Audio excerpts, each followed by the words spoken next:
আসসালামু আলাইকুম, welcome to my channel Nimi's kitchen and blogs. আশা করি সবাই ভালো আছেন, সুস্থ আছেন। আমিও ভালো আছি আলহামদুলিল্লাহ। আজ আমি ডেইলি রুটিন শেয়ার করব, তার সাথে কিছু ইম্পর্টেন্ট কথাবার্তাও হবে। আজ আমি সমস্ত হাউসওয়াইফ অথবা জব রিলেটেড যেসব মহিলারা আছেন তাদের বিষয়ে কথা বলবো, এবং ইম্পর্টেন্ট এই টপিকসটি হলো ওভার থিঙ্কিং।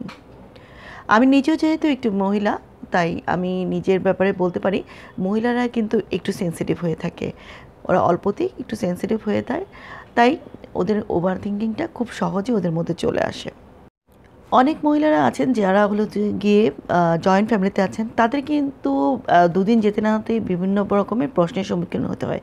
হয়তোবা হতে পারে সেটা শাশুড়ি, শ্বশুর অথবা ননদ কিংবা হাজব্যান্ডের কাছ থেকেও বিভিন্ন ধরনের সমস্যার সম্মুখীন হতে পারে। তা নিয়ে আমাদের মধ্যে, মহিলাদের মধ্যে শুরু হয় ওভার থিঙ্কিং।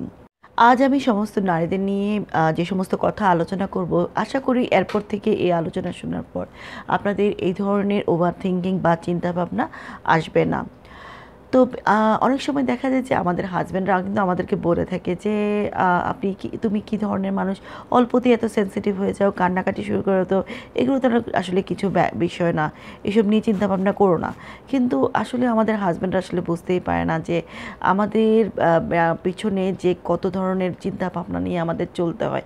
সব কিছু হয়তো আমরা মুখে প্রকাশ করি না, কিন্তু আমাদের বিভিন্ন বিষয় নিয়ে সামনে মোকাবেলা করতে হয়, ফেস করতে হয়, যা আমরা ওদেরকে বলতে পারি না, যেগুলো বিষয়ে আমরা অনেক ধরনের চিন্তাভাবনা আমাদের অজান্তে আমাদের মনে চলে আসে। আজ আমি আপনাদের সাথে যে সমস্ত টিপসগুলো শেয়ার করব, আশা করি এরপর থেকে আপনারা আর ডিপ্রেশনে ভুগবেন না, ও অ্যাংজাইটি হবে না, এবং যে কান্নাকাটি বা ভয় ভীতি সেগুলো আর হবে না। ওভার থিঙ্কিং এমন একটি বিষয় যা আমাদের মনে, মানে একবার কোনো চিন্তা যদি বিষয়ে মাথার মধ্যে ঢুকে থাকে, সেটা নিয়ে আমরা ভাবতেই থাকি, নন স্টপ চিন্তা করতেই থাকি, এটা শেষ করতে পারি না। আসলে এই বিষয়টা কিন্তু আমরা নিজেরাই মাথার মধ্যে নিয়ে আসি, আবার এটা সলিউশন কিন্তু আমাদের নিজেদের কাছে আছে। আসলে একটু ভেবে দেখুন তো, আমরা এই যে ওভার থিঙ্কিংগুলো করি, এগুলো করলে কিন্তু আমাদের কোনো কাজে আসে না। এটা কি হয়, আমাদের সময় নষ্ট হয়। আমরা এই যে সময় অন্য কোনো কাজ করতে পারি, প্রোডাক্টিভিটি, সেই সময় আমরা এই ওভার থিঙ্কিং করতে থাকি। এটা আমাদের লাইফে কোনো কাজে আসে না। আমাদের মন কিন্তু আমাদের কাছেই আছে, আমরা চাইলে এই মনকে কন্ট্রোল করতে পারি। যেমন হাত পা আমরা নিজেরা কন্ট্রোল করতে পারি, তেমনি আমরা আমাদের এই মনকে কন্ট্রোল করতে পারি খুব সহজেই। আমাদের এই চিন্তা ভাবনাগুলোকে, ওভার থিঙ্কিংগুলোকে আমাদের নিজের কন্ট্রোলে আনতে হবে। আমরা নিজেরা এই চিন্তা ভাবনার গোলাম হব না, উল্টো এই চিন্তা ভাবনাগুলো আমাদের গোলাম হবে। আমরা এটাকে কন্ট্রোলে নিয়ে আসতে হবে। ওভার থিঙ্কিং কিন্তু আমাদেরকে ডিপ্রেশন এবং অ্যাংজাইটির মধ্যে ঠেলে দেয়, যা আমাদের জন্য খুবই খারাপ একটি ব্যাপার। আসলে আমরা অনেক সময় এমন কিছু করি যে আমাদের আগের পাস্ট বিষয় নিয়ে আমরা বেশি অনেক সময় চিন্তা ভাবনা করি। যেমন আমাদের বিয়েটা যদি এই জায়গায় না হয়ে আরেক জায়গায় বিয়েটা হতো, তাহলে বোধহয় আমি আজকে কত ভালো থাকতাম। বা আমি যদি বিয়ের আগে এই চাকরিটা করতাম, বা এই চাকরিটা ভালো ছিল আমার জন্য, আমি যদি এইভাবে পড়াশোনা করতাম, তাহলে আজকে আমার লাইফটা কত সেটেল হয়ে যেত।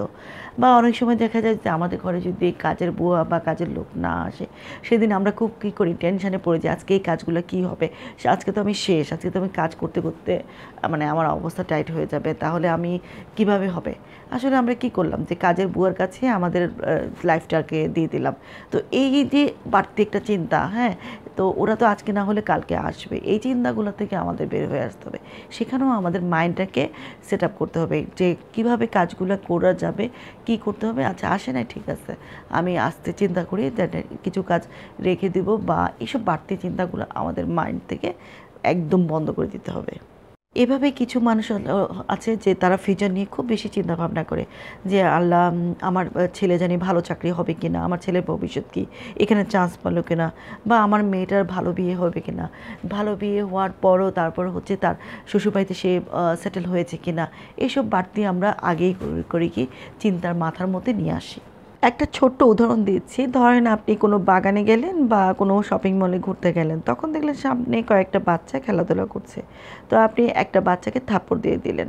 তখন বাচ্চার মা এসে আপনার সাথে ঝগড়া করলো, বাচ্চাটাকে কেন থাপ্পড় মারলেন, তো আপনি কি তাকে বলবেন না আমার হাতে কন্ট্রোলে ছিল না তাই হাত থাপ্পড় মেরেছি? নিশ্চয়ই এটা বলবেন না। তো আসলে এই ব্যাপারগুলো এরকমই যে আমরা আমাদের এই হাত আমরা চাইলে আমরা কন্ট্রোল করতে পারি, তো সেখানে আমি উল্টাপাল্টা কথা বললে তো হবে না। তো এইভাবে আমি আপনাদের বুঝিয়ে দিলাম যে আসলে আমার হাত আমাদের মাইন্ড কিন্তু আমাদের কাছেই, তো আমরা চাইলে এটা ইউজ করতে পারি, চাইলে ইউজ করতে পারি না। আমরা নিজেরাই এই চিন্তাগুলোকে দাওয়াত দিয়ে নিয়ে আসি, এটা আসলে আমরা নিজেরাই ভাবি, নিজেরাই কিন্তু আনি, সেখানে কিন্তু আমরা কন্ট্রোলটা করতে পারি না। তো আমরা কন্ট্রোল করার এই জায়গায় চেষ্টা করতে হবে। আবার দেখা যায় বিভিন্ন স্টুডেন্ট যারা স্টুডেন্ট লাইফ শেষ করে চাকরির লাইফে যাবে, তাদের মধ্যে এই জিনিসটা অনেক সময় দেখা যায়। তারা চিন্তা করে আসলে আমি কি ভালো চাকরি পাবো, বা আমার চাকরিটা কোথায় হবে, আমি কি চাকরিটা ঠিকঠাক মতো করতে পারবো, বা চাকরিতে আমার যে স্যালারিটা হবে সেটা দিয়ে আমার কি লাইফটা ঠিক মতো যাবে, এইসব চিন্তা ভাবনা করতে থাকে।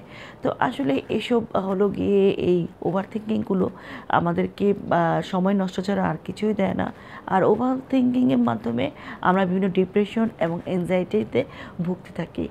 আর তারাই আসলে আমি মনে করি বেশি ওভার থিঙ্কিং করে, যাদের হাতে কোনো কাজ নেই, তাদের সারাদিন অঢেল সময় তারা এসব বসে বসে ওভার থিঙ্কিং করে, কার কি হয়েছে, কোথায় কি হলো, এটা কেন হলো না, ওটা কেন হলো না, এইসব নিয়ে তারা মানে এই থিঙ্কিং করতে থাকে। তো আমি মনে করি যে যারা কাজের মধ্যে ডুবে থাকে, যারা ব্যস্ত থাকে, সেগুলো কিন্তু আসলে ওভার থিঙ্কিংটা অনেকটা কমে আসে এবং নিজের কন্ট্রোলে অনেকটা আনা যায়। এসব ওভার থিঙ্কিংগুলো চাইলে আমরা নিজেরা কিন্তু কন্ট্রোল করতে পারি। ধরেন আপনার সামনের ঘরে একটা আগুন লেগেছে, তো এখন এই ঘরে আগুন লেগেছে যেহেতু এইখানে যাওয়াটা না যাওয়াটা কিন্তু আপনার ইচ্ছা মতো হবে। আপনি চাইলে যেতে পারেন, আপনার না চাইলে যেতে পারেন, এখানে আপনার মাইন্ডটাই কিন্তু কাজ করছে। ঠিক তেমনি ওভার থিঙ্কিংটা এমন, আপনি যদি মনে করেন যে সারাদিনে আমি বসে বসে ভাববো, চিন্তা করব, এগুলো কিন্তু আপনার কন্ট্রোলে আছে। তো আপনারা একটা কাজ করতে পারেন যে আমরা যেহেতু অনেক সময় যেটা করে সারাদিনে এই চিন্তা ভাবনাগুলো না করে একটা সময়ের বেঁধে দেন নিজের মধ্যে, যে ওই সময়টাতে আমি কি কি চিন্তা করব বা ভাববো, সেই ব্যাপারগুলো আপনারা দেখতে পারেন 1 ঘন্টা 2 ঘন্টা সারাদিনের মধ্যে না থেকে। এবং আপনি যখন চিন্তা করলেন যে আজকে কি কি চিন্তা করলেন, সেগুলো চাইলে একটা নোট করে নিতে পারেন। এই নোট করার পরে পরবর্তীতে আপনি একটু নোট করে দেখবেন যে আসলে আপনি কি চিন্তা করেছেন, এই চিন্তাগুলি কি আপনার লাইফে আসলে কোনো কার্য করতে, না শুধু অযথা সময় নষ্ট ছাড়া কিছু না। এটা একটা বিষয়, এটা কিন্তু আপনি করে দেখতে পারেন যাদের এইসব ওভার থিঙ্কিংগুলো খুব মাথায় আসে। আর আরেকটা বিষয়, আসলে আপনার নিজেকে ভালোবাসতে হবে। হ্যাঁ, অনেক সময় আমরা মানে ভালোবাসা বলতে কি নিজেকে সময় দেওয়া, নিজেকে একটু তাকানো, একটু আয়নাতে তাকানো, বা কেমন লাগছে, এই ড্রেসটা পরলে ভালো লাগে, বা আগে চিন্তা করবেন যে আগে আমি এভাবে চললে আমার অনেক ভালো লাগতো, বা একটু সাজগোজ করলে বা ভালো ড্রেস পরলে। বা অনেক সময় হয় না, আমরা কিন্তু আমাদের কোনো আত্মীয়স্বজন বা বন্ধুবান্ধব বিপদে পড়লে আমরা কি করি, তাদের খুব কোনো মানে আদর মাখা কণ্ঠে বলি যে এটা করো না, আচ্ছা ঠিক হয়ে যাবে, এই সেরকম আমরা বলি। তো সেই ব্যাপারগুলোই কিন্তু নিজেকে বলবেন যে আচ্ছা, নিজের মধ্যে অ্যাপ্লাই করবেন যে এই কাজগুলো করা যাবে না, এভাবে হবে না। নিজেকে আসলে সর্বোপরি নিজেকে টাইম দিতে হবে, নিজের বোঝাতে হবে। আসলে অন্যকে যেরকম আমরা বুঝাই, আমরা নিজেকেও সেভাবে আমরা বুঝিয়ে রাখতে হবে।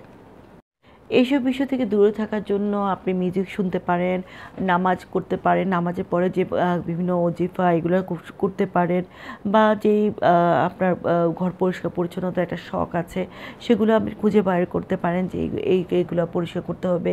আলমারি কাপড় গুছাতে পারেন, বাগান করতে পারেন, যাদের বাগান করার শখ নেই তারপরেও ছোট্ট বলতে পারেন যে আমাদের তো বারান্দা ছোট বারান্দাতে অল্প কিছু গামলাতে আপনি কিছু গাছ লাগিয়ে কিন্তু সেগুলো 2-3 বেলা পরিচর্যা করলেও কিন্তু অনেকটা ভালো লাগে।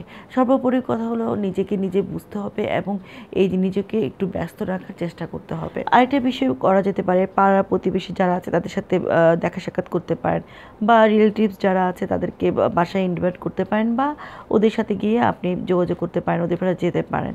এইসব আসলে সর্বোপরি নিজেকে ব্যস্ত রাখতে হবে। ওভার থিঙ্কিংয়ের কারণে কিন্তু আমাদের বিভিন্ন ওয়াসওয়াসিয়া হতে পারে। এই ওয়াসওয়াসিয়া কিন্তু আমাদের জন্য খারাপ, এটা আমরা জানি। তাই এটা থেকে আমাদের দূরত্ব থাকতে হবে। ওয়াসওয়াসিয়া হলে আমাদের 3 বার করে সূরা নাস পড়ে ফু দিতে হবে। আমি আরেকটা জিনিস খেয়াল করেছি যে রাতের বেলা হলেই কিন্তু আমাদের এই প্রবলেমগুলো বেশি শুরু হয়, এই যে ওভার থিঙ্কিং করাটা। আসলে এই ওভার থিঙ্কিংগুলো দেখা যায় যে কন্ট্রোল করার অধিকার কিন্তু আমাদের নিজের কাছে। যেমন আমাদের প্রত্যেকের বাসায় কোনো একটা সার্কিট থাকে যেটাকে আমরা নিজেরা কন্ট্রোল করতে পারি। তেমনি হচ্ছে গিয়ে একটা ইমাজিনি সার্কিট আপনার মাইন্ডের মধ্যে নিয়ে আসতে হবে। আমরা যেমন ফ্যানের সুইচ অফ করে দিই, তেমনি এটা আমরা যখন ঘুমাতে যাব এটা আমরা অফ করে দিয়ে তারপর ঘুমাবো। না হলে আমাদের যদি এই ওভার থিঙ্কিংয়ের কারণে আমরা লেট করে ঘুম আসে দেরিতে, দেখা যায় লেট করে উঠি বা ঘুম না হওয়ার কারণে সকালবেলা আমরা দেখা যায় মুড ভালো থাকে না, অন্যদের সাথে খারাপ ব্যবহার করি, এই ধরনের ব্যাপার ঘটে থাকে। আসলে ওভার থিঙ্কিং আমাদেরকে কী করে দেয়, আমাদেরকে ভালো মানে পিছনের দিকে রেখে দেয়, আমাদেরকে সামনে এগোতে দেয় না। অতিরিক্ত গরমের পর যখন একটা এক পশলা বৃষ্টি পড়ে তখন আমাদের কাছে কী ভালো লাগে, এই আবহাওয়াগুলো কিন্তু আমরা খুব উপভোগ করি। কিন্তু এইসব লোকগুলো কিন্তু এইসব সুন্দর আবহাওয়া বা পরিবেশ এরা উপভোগ করতে পারে না। তারা পড়ে থেকে সেই পিছনে সেই কষ্টের জীবন এবং কেন হলো। তো আমি আপনাদেরকে বোঝাতে পারলাম আসলে ওভার থিঙ্কিং আমাদেরকে পিছনেই রেখে দেয়, আমাদেরকে সামনে এগোতে দেয় না। অনেক সময় দেখা যায় আমাদের সামনে কিছু মানুষের সাথে আমাদের হয়তো কোনো কারণে সম্পর্ক ভালো হয় না। কিছু মানুষকে আমাদেরকে দেখলেই ইচ্ছে করে আমাদের মনের মধ্যে মানে ঝগড়ার ভাব সৃষ্টি করে দেয় কথাবার্তা। তো সেসব মানুষদের থেকে আমাদের দূরে থাকতে হবে এবং আমাদের নিজের মনকে সেট করতে হবে যে না, এরা যত কিছুই বলুক আমার চুপ থাকতে হবে, কুল থাকতে হবে। কোনো উল্টাপাল্টা কথাবার্তা এদের সামনে বলা যাবে না বা এদের সাথে কোনো কিছু নিয়ে ঝগড়া করা যাবে না। আমাদেরকে ভালো থাকতে হবে, নিজের জন্য ভালো থাকতে হবে এবং সর্বোপরি একটাই কথা, স্টপ ওভার থিঙ্কিং। তো আশা করি আজকের এই ব্লগটি আপনাদের কাছে ভালো লেগেছে। তো ভালো লাগলে একটা অনুরোধ করবো আমার চ্যানেলটি সাবস্ক্রাইব করে থাকার জন্য, আর লাইক দিবেন, কমেন্ট করবেন। সবাই ভালো থাকবেন। আল্লাহ হাফেজ।